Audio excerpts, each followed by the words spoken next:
The Zcam E2 is an impressive new camera on the market, and has the added flexibility of being able to be controlled via Sony Lank cable. But it's new, so there aren't many controllers on the market right now, and this is where RVLVR Labs, I'm gonna get a kick out of saying that. This is a really beautiful looking grip, and it comes in 2 wood tones, and they seem to be experimenting with some others.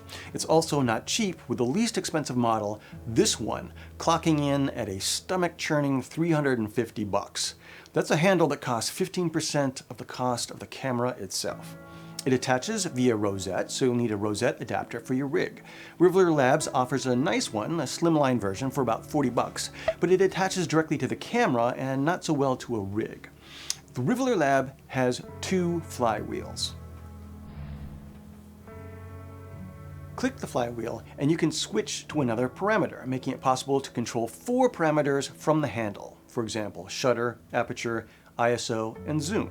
They recently created an app to let you choose from a number of options, and this includes the ability to have the click itself be a function. If you choose this, then the flywheel part adjusts one function because the click acts as the second. I've got my front flywheel to control the shutter speed, and if I click on it, it will magnify the image for me. This new app satisfies one of the biggest complaints I had with the grip, so I'm really pleased that the folks at RVLVR released this upgrade. So what do I think of the RVLVR Clutch handle? Well, it's beautiful, as I mentioned, and the functionality of the record button and the flywheels are great. It's also very light, which is a bit of a mixed blessing. I honestly thought it was made of plastic when I first picked it up. This lightness now, it goes away when you attach it to the camera, of course, because now they are a combined weight. And there's an argument to be made for keeping the handle, and thus the rig itself, as light as possible. With the Zcam E2 fully rigged out, it gets to be a bit heavy. But the lightness primed me to be a little bit more critical of the flywheels. These feel a bit loose and flimsy, and that's a worrisome thing in a product that costs some serious cash. The handle looks premium, but the controls feel cheap in the hand, and I'm concerned that they might not be so durable.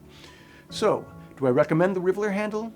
Well, if you come from the DSLR or mirrorless world, you're going to find that this type of control is almost essential for the Zcam series. It can be frustrating to have to use the on-camera controls in a considerably slower process. Without the handle, you have to re-grip the camera to change the parameters, press once to enter into the right mode, then multiple times to find your setting, and then long press and hold to return to the preview screen. That's an awkward 5 to 6 seconds. The RVLVR handle is the only one on the market that offers control of the camera from where you hold it.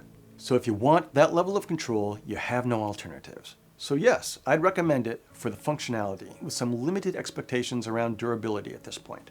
With the advent of Zcam's flagship line of 6K and 8K cameras, there are going to be some other companies making control handles in the near future. I'd expect RVLVR Labs to have some competition within, say, a year. To stay competitive, I really hope that RVLVR Labs tightens up the control wheels and does some stress tests on the unit.